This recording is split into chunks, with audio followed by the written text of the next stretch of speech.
assumed office in 2014, the country was facing enormous challenges. With Sabka Saath, Sabka Vikas as its mantra, the government overcame those challenges in right earnest. Structural reforms were undertaken. Pro-people programs were formulated and implemented promptly. Conditions were created for more opportunities for employment and entrepreneurship. The economy got a new vigor. The fruits of development started reaching the people at scale. The country got a new sense of purpose and hope. Naturally, the people blessed the government with a bigger mandate. In the second term, our government, under the leadership of Honorable Prime Minister, doubled down on its responsibilities to build a prosperous country with comprehensive development of all people and all regions. Our government strengthened its mantra to Sabka Saath, Sabka Vikas, and Sabka Vishwas. Our development philosophy covered all elements of inclusivity, namely social inclusivity through coverage of all strata of the society, and geographical inclusivity through development of all regions of the country. With the whole of nation approach of Sabka Prayas, the country overcame the challenges of once-in-a-century pandemic, took long strides towards Atmanirbhar Bharat, committed to Panch Pran, and laid solid foundations for the Amrit Kal. As a result, our young country has high aspirations, pride in its present, and hope and confidence for a bright future. We expect that our government, based on its stupendous work, will be blessed again by the people with a resounding mandate. Inclusive development and growth. Our humane and inclusive approach to development is a marked and deliberate departure from the earlier approach of provisioning up to village level. Development programs were thus provisioned.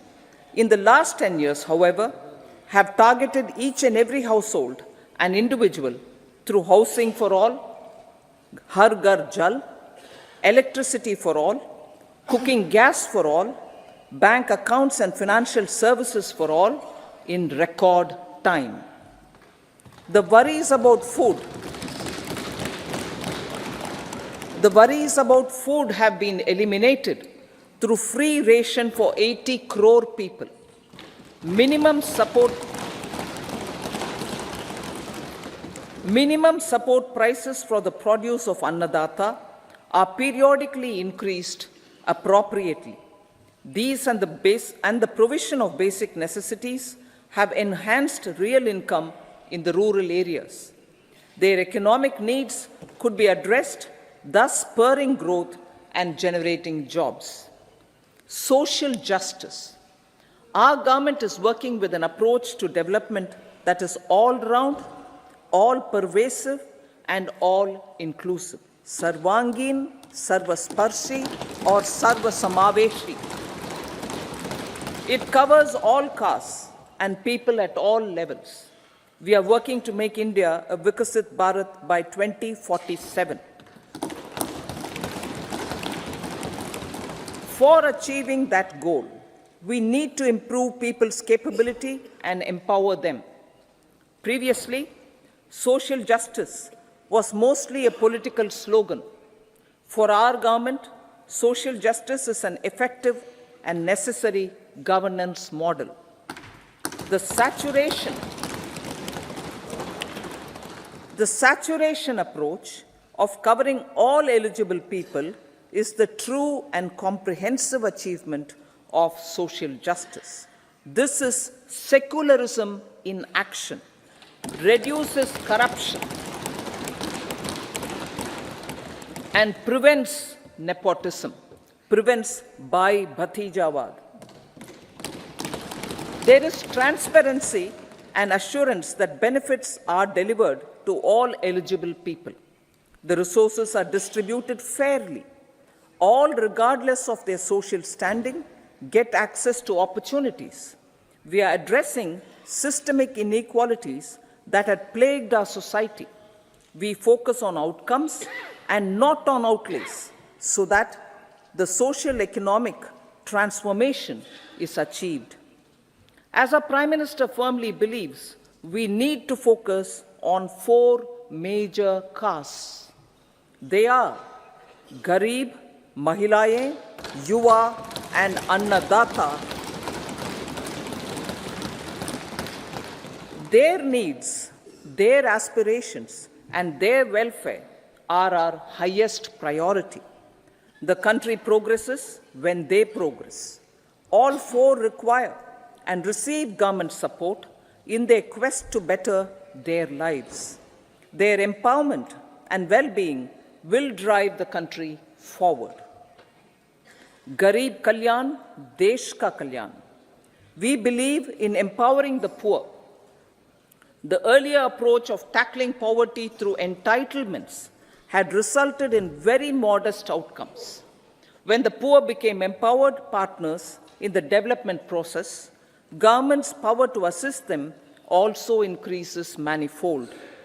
With the pursuit of Sabka Saath, in these 10 years, the government has assisted 25 crore people to get freedom from multi-dimensional poverty. Our government's efforts are now getting synergized with energy and passion of such empowered people. This is truly elevating them from poverty.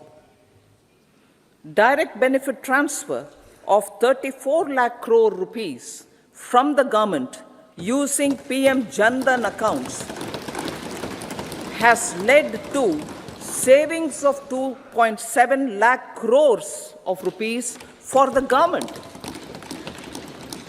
This savings has been realized through avoidance of leakages prevalent earlier. The savings have helped in providing more funds for Garib Kalyan. PM Swanidhi has provided credit assistance to 78 lakh street vendors. From that total of 78 lakh street vendors, 2.3 lakh have received credit for the 3rd time. PM Janman Yojana reaches out to the particularly vulnerable tribal groups who have remained outside the realm of development so far. PM Vishwakarma Yojana provides end-to-end support to artisans and craftspeople engaged in 18 trades. The schemes for empowerment of Divyangs and transgender persons reflect firm resolve of our government to leave no one behind. Welfare of Annadata. Farmers are our Annadata.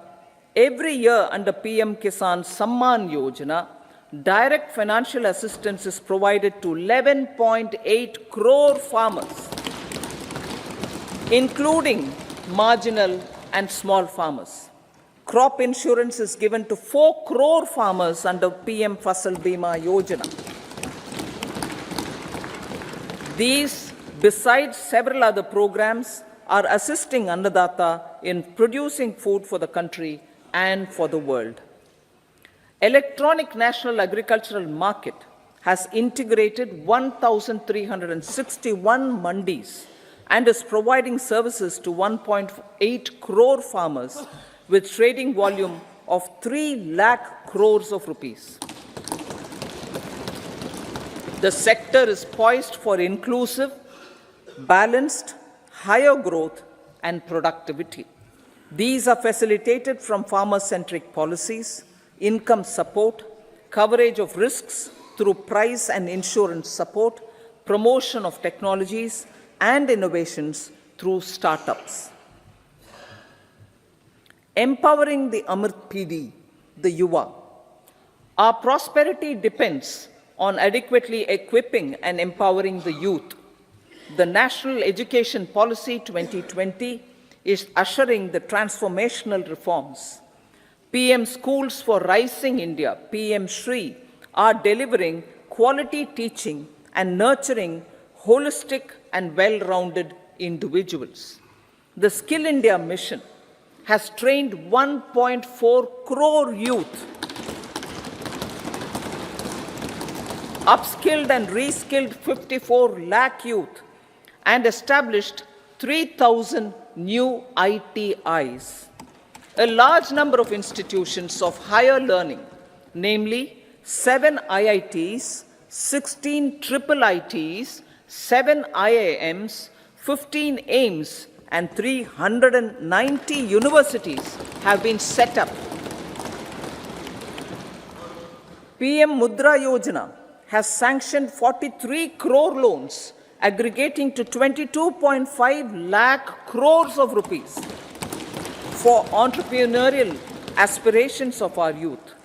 Besides that, Fund of Funds, Startup India, and Startup Credit Guarantee schemes are assisting our youth. They are also becoming Rozgar Data. The country is proud of our youth scaling new heights in sports. The highest ever medal tally in Asian Games and Asian Para Games in 2023 reflects a high confidence level.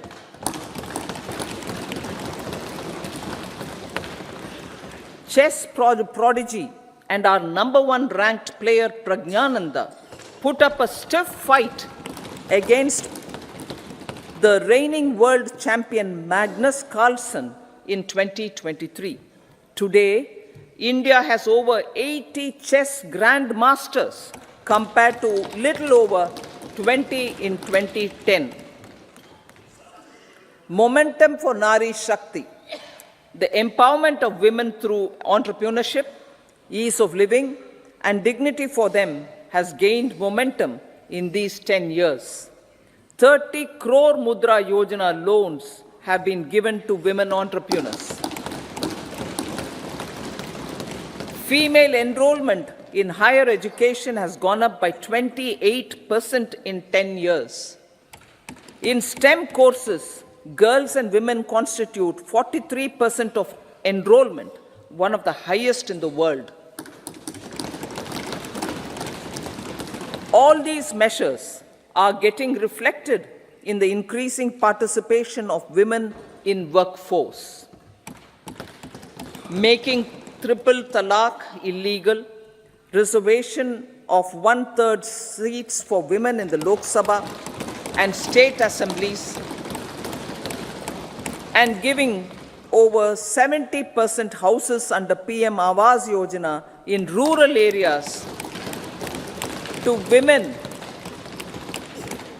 and giving over 70% houses under PM Awas Yojana in rural areas to women as sole or joint owners have enhanced their dignity.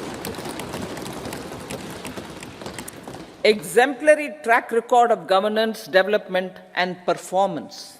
Besides delivering on high growth in terms of gross domestic product, the government is equally focused on a more comprehensive GDP, that is, governance, development, and performance.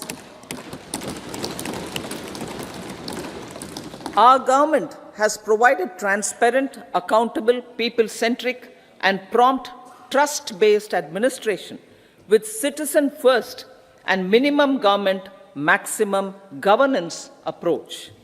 The impact of all-round development is discernible in all sectors. There is macroeconomic stability, including in the external sector. Investments are robust. The economy is doing well.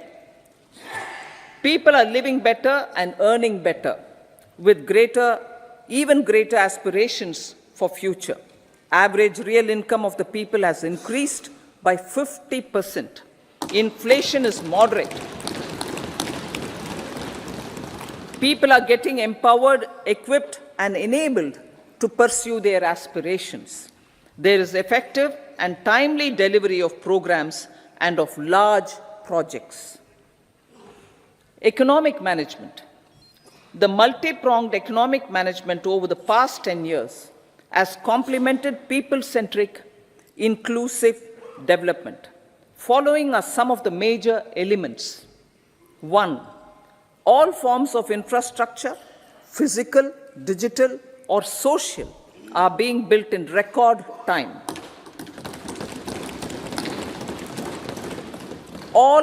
Number 2, all parts of the country are becoming active participants in economic growth. Number 3, digital public infrastructure, a new factor of production as if in the 21st century, is instrumental in formalization of the economy. Number 4, goods and services tax has enabled one nation, one market, one tax. Tax reforms have led to deepening and widening of tax base. Number 5, strengthening of the financial sector has helped in making savings, credit, and investments more efficient. Number 6, GIFT, IFSC, and the Unified Regulatory Authority, IFSCA, are creating a robust gateway for global capital and financial services for the economy. Number 7, proactive inflation management has helped keep inflation within the policy band. Now, the global context, Honorable Speaker, sir. Geopolitically, global affairs are becoming more complex and challenging with wars and conflicts. Globalization is being redefined with reshoring and friendshoring, disruption and fragmentation of supply chains, and competition for critical minerals and technologies. A new world order is emerging after the COVID pandemic. India assumed the G20 presidency during very difficult times for the world. The global economy was going through high inflation, high interest rates, low growth, very high public debt, low trade growth, and climate changes.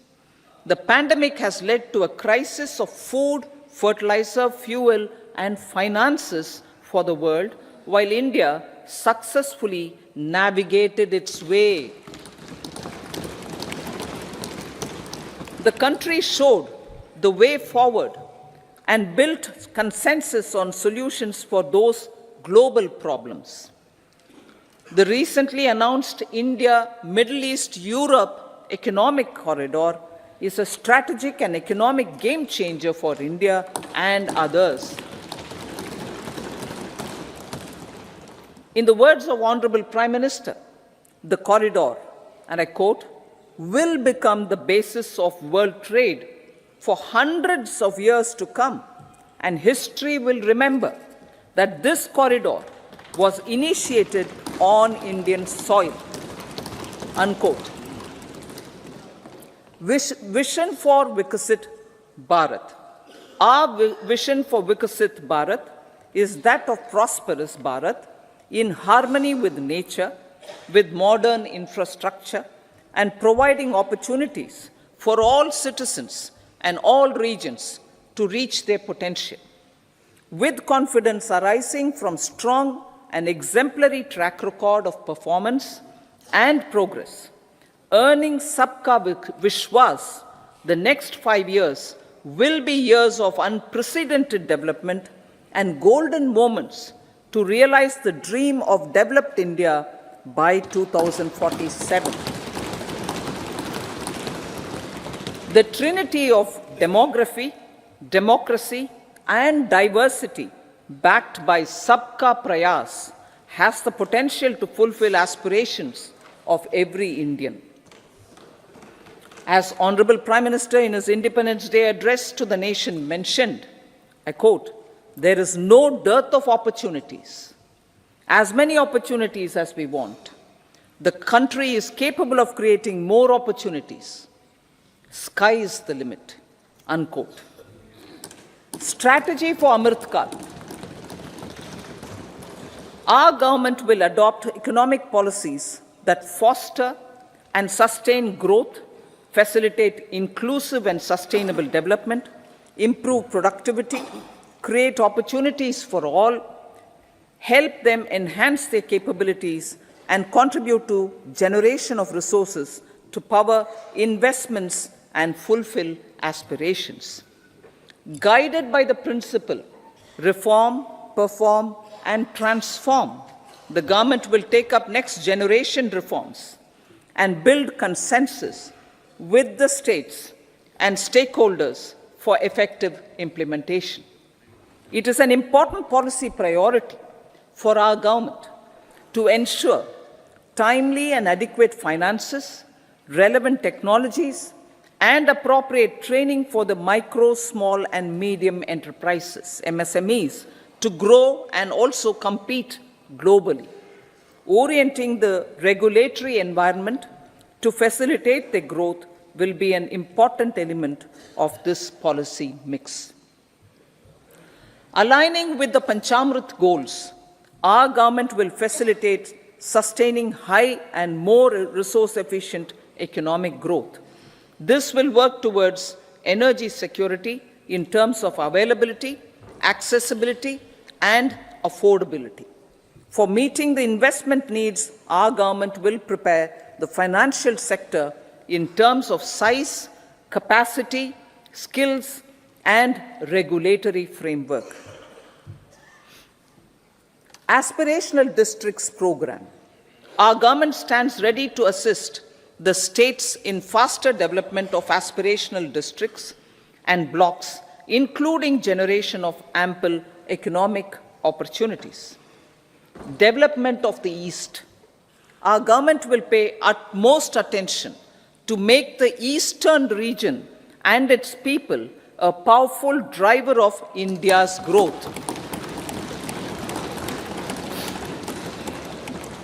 PM Awas Yojana Grameen. Despite the challenges due to COVID, implementation of PM Awas Yojana Grameen continued, and we are close to achieving the target of 3 crore houses. 2 crore more houses will be taken up in the next 5 years to meet the requirement arising from increase in the number of families. Rooftop solarization and Muft Bijli. Through rooftop solarization, 1 crore households will be enabled to obtain up to 300 units free electricity every month. This scheme follows the resolve of Honorable Prime Minister on the historic day of consecration of Sri Ram Mandir in Ayodhya. Following benefits are expected. Savings up to 15 to 18,000 rupees annually for households from free solar electricity and selling the surplus to the distribution companies. Charging of electric vehicles. Entrepreneurship opportunities for a large number of vendors for supply and installation. Employment opportunities for the youth with technical skills in manufacturing, installation, and maintenance. Housing for middle class. Our government will launch a scheme to help deserving sections of the middle class, and I quote from Honorable Prime Minister's words, living in rented houses or slums or chawls and unauthorized colonies, unquote, to buy or build their own houses.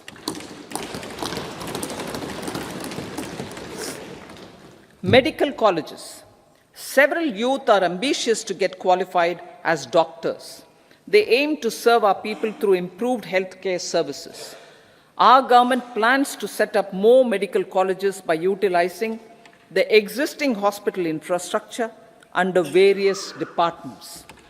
A committee for this purpose will be set up to examine the issues and make relevant recommendations. Cervical cancer vaccination. Our government will encourage vaccination for girls in the age group of 9 to 14 years for prevention of cervical cancer.